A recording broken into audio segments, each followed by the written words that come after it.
Hi guys, I'm Trizalian,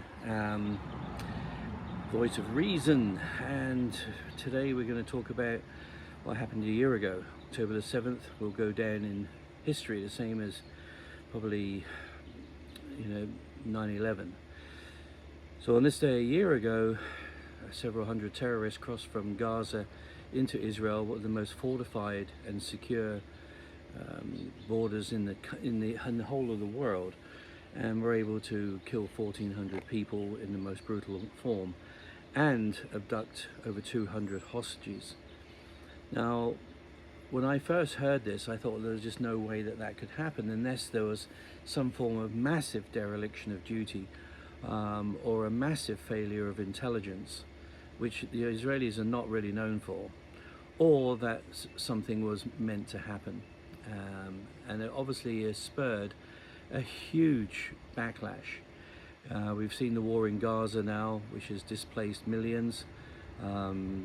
Lots of people have been killed, many, probably hundreds of thousands by now. But it has seen largely the destruction of Hamas. We've also seen in the north thousands of missiles and rockets being fired into Israel, massive loss of life, again displacement of refugees, and pretty much the destruction of the whole of Hezbollah in some of the best intelligence operations and best counter-terrorist operations that I've ever seen. Consequently as well, we've seen Iran actually do something for itself.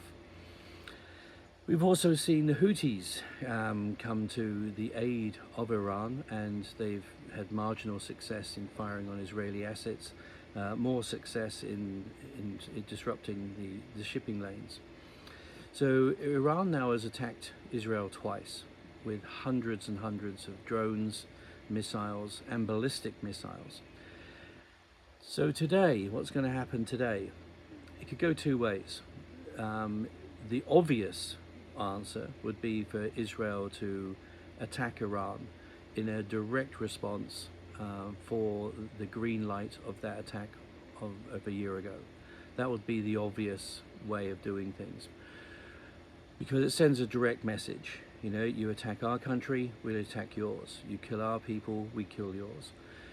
Not a great way to negotiate a long-term peace, and certainly not a way to go towards a two-state solution. And I don't think that's going to happen anyway.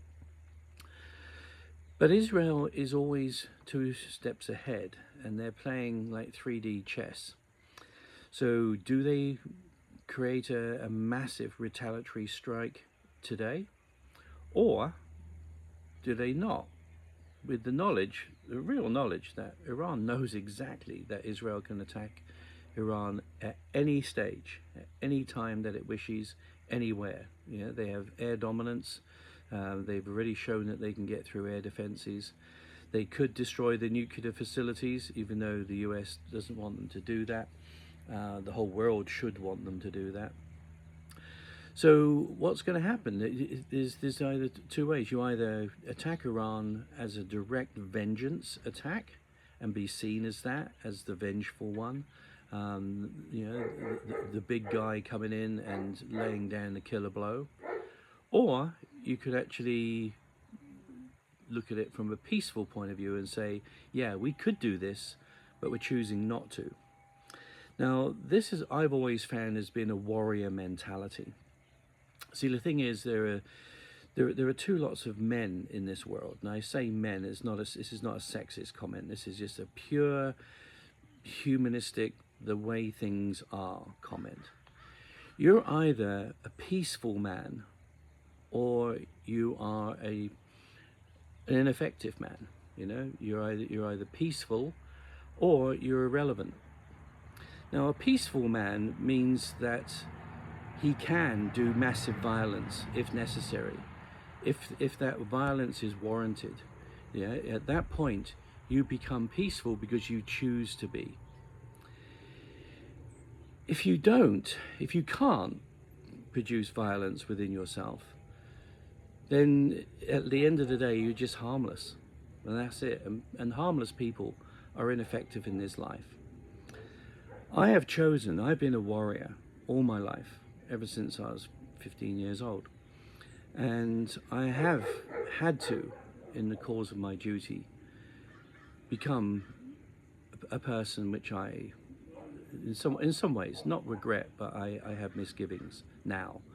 But I have the capacity to do massive violence on behalf of righteous causes. I now choose to be peaceful, but I'm not harmless. And that is something that we need to look at as being humans. You know, what are we willing to fight for? And look at the bigger picture. Do we want more war, or could there be a potential peace? The only way that peace actually works is with deterrent. And Israel has a choice. It can actually deter further attacks by not attacking right now, with the full knowledge by Iran that it could, and it could regime change them in an instant. So either one of those options is going to be on the cards for today. If the attacks go on today, we'll know what Israel has chosen.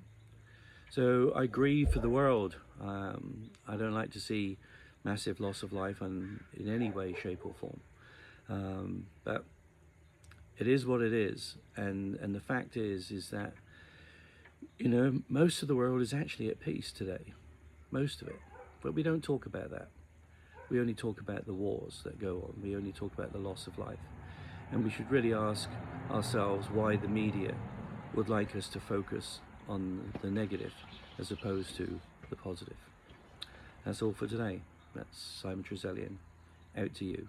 Peace out.